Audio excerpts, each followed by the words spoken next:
Hello friends, welcome to literature fire channel. இன்றைக்கி நம்ம சேனலில் வில்லியம் கோல்டிங் எழுதின லார்ட் ஆஃப் த ஃப்ளைஸ் அப்படிங்கிற நாவலோட சம்மரியை தான் பார்க்க போகிறோம். அதுக்கு முன்னாடி இந்த மாதிரி சம்மரி வீடியோஸ்க்கு நம்ம சேனலை சப்ஸ்கிரைப் பண்ணிக்கோங்க. அதுக்கு முன்னாடி ஆத்தரை பற்றின ஒரு குட்டி இன்ட்ரோ பார்த்துடலாம். இவர் தான் வில்லியம் கோல்டிங். இவரோட full name sir William Gerald Golding.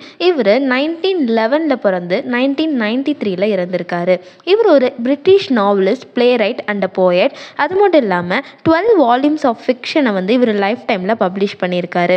இவரோட பெஸ்ட் நோன் ட்ரிபியூட் நாவல் அப்படின்னாவே நம்ம படிக்க போகிற இந்த லார்ட் ஆஃப் த ஃப்ளைஸ் அப்படிங்கிறது தான். இப்போ இந்த நாவலோட மேஜர் கேரக்டர்ஸ் பார்க்கலாம்.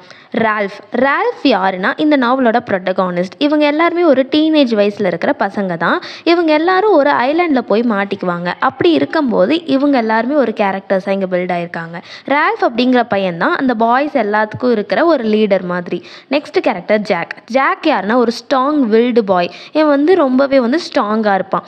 நெக்ஸ்ட் சைமன் யாருன்னா ஒரு ஸ்பிரிச்சுவல் பாய். இவன் எப்போதுமே ரால்ஃப் அண்ட் ஜாக்குக்கு இடையே ஏதாவது சண்டை வந்தால் இவன் வாய்ஸை ரைஸ் பண்ணுவான். நெக்ஸ்ட் கேரக்டர் பிக்கி யாருன்னா ஒரு ரால்ஃப் இருக்காங்க இல்லையா, ரால்ஃபோட இன்டலெக்சுவலான டாக்கட்டிவான ஒரு ஃப்ரெண்டு. ரால்ஃப் லீடர் அவருக்கு இவன் தான் ஹெல்ப் பண்ணுவான், பிக்கி அப்படிங்கிறவன். நெக்ஸ்ட் ராகர் யாருன்னா ஒரு குவைட்டான பாய். ஸ்டார்டிங்கில் ரொம்ப குவைட்டாக தான் இருப்பான். ஆனால் மிடில் என்ன பண்ணுவான், மற்ற பாய்ஸை டெரரைஸ் பண்ணுவான், அதாவது பயன்படுத்துவான். இப்போ இந்த நாவலோட பிளாட் என்னன்னு பார்த்தீங்கன்னா, குரூப் ஆஃப் பிரிட்டிஷ் பாய்ஸ் ஒரு ஐலாண்டில், யாருமே இல்லாத ஒரு ஐலாண்டில் மாட்டிக்குவாங்க. அப்படி மாட்டிருக்கும் போது இவங்களை எப்படி ஆட்சி செஞ்சுக்கிறாங்க அப்படிங்கிற ஒரு அலகாரிக்கலான நாவல் தான். எப்படி மாட்டிக்குவாங்கன்னா, வார் டைம், அந்த டைமில் மிட் ஆஃப் த வார் டைமில் ஒரு பிரிட்டிஷ் ஏரோப்ளைனில் இவங்கெல்லாம் போயிட்டுருப்பாங்க.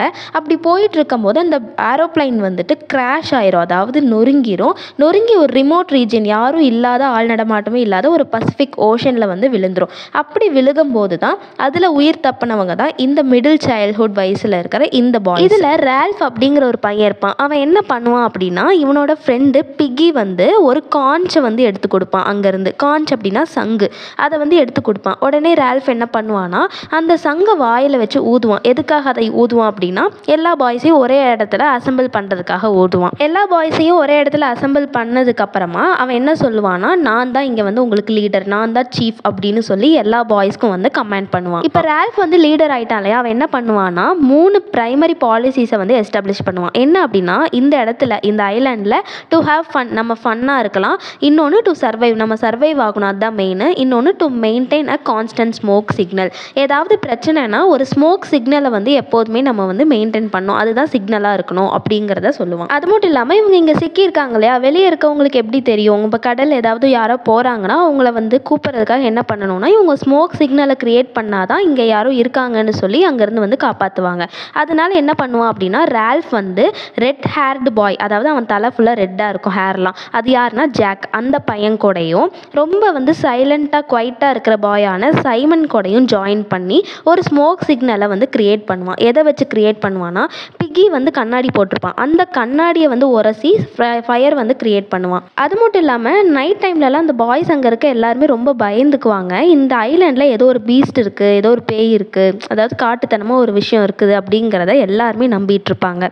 ஆனால் ரால்ஃப் மட்டும் நம்பவே மாட்டான். பாய்ஸ் எல்லாம் கன்வின்ஸ் பண்ணுவான், இங்கெல்லாம் ஒரு பீஸ்ட்டும் கிடையாது, பயப்படாதீங்க அப்படின்னு சொல்லுவான். ஆனால் ரால்ஃப் லீடராக இருக்கிறத முறியடிக்கணுங்கிறக்காகவே இந்த ஜாக் அப்படிங்கிற பையன் என்ன பண்ணுவான்னா, எல்லா பாய்ஸ்கிட்டையும் ஒரு பாப்புலாரிட்டி கெயின் பண்ணுறக்காக, நான் இங்கே இருக்க பீஸ்ட்டை ஹண்ட் பண்ணி அந்த மான்ஸ்டரை கில் பண்ணிடுவேன் அப்படிங்கிற விஷயத்த சொன்னனால எல்லாரும் அவனுக்கு கொஞ்சம் பாப்புலராக தெரியப்படுற மாதிரி ஜாக் ஆயிட்டான். இப்போ எல்லா பாய்ஸ்கிட்டையும் பாப்புலாரிட்டி கெயின் பண்ணணும் தான் ஜாக் இதெல்லாம் பண்ணிட்டு இருக்கான். அட் அ பாயிண்ட் ஜாக் என்ன பண்ணுறான்னா, நிறைய பாய்ஸை கூட்டிட்டு ஒரு வைல்டு பிக் பன்றி இருக்கு இல்லையா, அதை ஹண்ட் பண்ணுறதுக்காக போகிறான். அந்த டைம் அவன் எல்லா பசங்களையும் கூட்டிகிட்டு போனனால அந்த சைடு அந்த ஐலாண்டில் ஒரு ஷிப்பு போகுது. அந்த ஷிப்பு போகுதுன்னா என்ன பண்ணும், இங்கே ஸ்மோக் சிக்னல் கொடுத்தா தானே காப்பாற்ற வருவாங்க.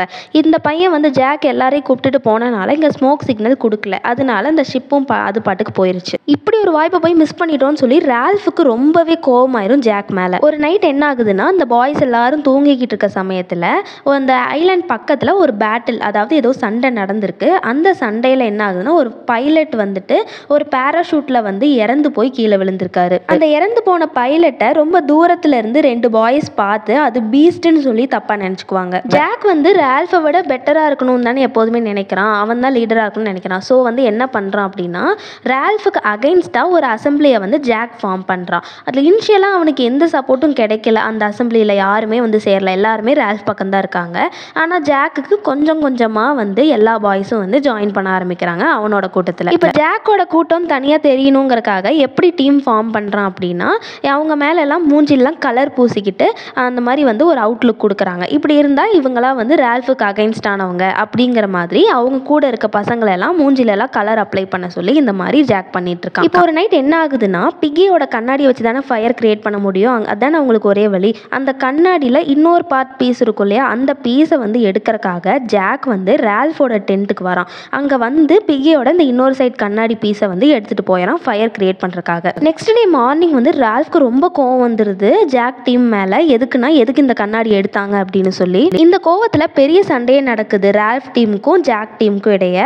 அந்த சண்டையில் என்ன ஆச்சு அப்படின்னா, ராகர் இருக்கான் இல்லையா, அவன் என்ன பண்ணுவான்னா ஒரு பெரிய பாறையை உருட்டி விடுவான். அந்த பாறையில் அடிபட்டு பிகி வந்து இறந்துருவான். இந்த சண்டையோட அவுட்புட் என்ன ஆகும் அப்படின்னா, ஜாக் வந்து ரால்ஃபோட டீமில் இருக்க எல்லா பாய்ஸையும் வந்து கேப்சர் பண்ணி அவன் கஸ்டடிக்கு கொண்டு வந்துருவான். அது மட்டும் இல்லாமல் சைமனும் இறந்துருப்பான். அவன் எப்படி இறந்துருப்பான் அப்படின்னா, ஜாக் வந்து இந்த மாதிரி தனியாக டீம் ஃபார்ம் பண்ணா இல்லையா, ஜாக் என்ன சொல்லுவான், நான் அந்த பீஸ்ட்டை கொல்லுவேன், இந்த ஐலாண்டில் இருக்க பீஸ்ட்டை கொல்லுவேன் அப்படின்னு சொல்லி தானே பாப்புலாரிட்டி வாங்கினா. அப்போ என்ன ஆகும்னா, நைட் டைமில் சைமன் போயிட்டு இருக்கும்போது சைமனை பீஸ்ட்டுன்னு நினச்சி ஜாக் டீமே வந்து சைமனை கொண்டிருப்பாங்க. இப்போ நெக்ஸ்ட் டே வந்து ஜாக் இந்த மாதிரி அரோகண்ட்டாக பிஹேவ் பண்ணுறான் அப்படின்னு தெரிஞ்சு எல்லா பாய்ஸும் வந்து ரால்ஃப் கிட்ட போய் ஜாக் உன்னை கொன்றுவான், அதனால நீ இங்கேருந்து போயிரு அப்படிங்கிற மாதிரி எல்லா பாய்ஸும் ரால்ஃப் கிட்ட கேட்பாங்க. சண்டை வந்து முடிகிற மாதிரியே தெரியல, எல்லாரும் அப்படியே அடிச்சுக்கிறாங்க. இந்த சண்டையில் என்ன ஆகுது அப்படின்னா, நெருப்பு வந்து ஐலாண்ட் ஃபுல்லாக பரவிடுச்சு, காட்டுத்தீ மாதிரி அவ்வளோ நெருப்பு பரவிடுச்சு. இப்போ இந்த சமயம் பார்த்து சீல வந்து ஒரு பிரிட்டிஷ் ஷிப் வந்து அந்த சைடாக வரும். அப்போ வந்து பார்க்கும்போது காடு அது ஃபுல்லாக ஐலாண்ட் ஃபுல்லாக பற்றிட்டு எரியறதை பார்த்துட்டு என்னன்னு பார்க்கலான்னு சொல்லி வருவாங்க. அப்போ அதில் இருக்க ஒரு ஆஃபீஸர் வந்து பார்த்துட்டு ரொம்ப டிசப்பாயின்மெண்ட்டாக இருப்பாங்க அந்த பாய்ஸை பார்த்தோன்னே.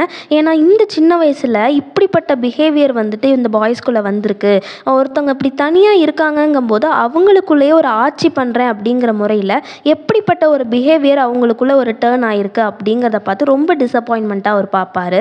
சின்ன பசங்க தான், ஆனால் சின்ன பசங்களும் ஆட்சி செய்யணும், அதாவது அரசியல் அப்படிங்கிற விஷயத்தை அவங்க பாலிடிக்ஸை கையில் எடுக்கும்போது எவ்வளோக்கு எவ்வளோ ஒரு வயலன்ஸ் அவங்களுக்குள்ள வந்திருக்கு அப்படிங்கிறத பார்த்து ரொம்பவே டிசப்பாயிண்டடாக பார்ப்பாரு. அந்த ஆஃபீஸர் தான் இந்த பாய்ஸ் எல்லாரையும் ரெஸ்கியூ பண்ணுவார் இந்த ஐலாண்ட்லேருந்து. இப்படி தான் இந்த நாவல் எண்ட் ஆகுது. இந்த நாவலில் பார்த்தீங்கன்னா 2 பாய்ஸ் இறந்துருப்பாங்க. சைமனை வந்துட்டு பீஸ்ட்டுன்னு நினச்சி இவங்களே கொண்டிருப்பாங்க.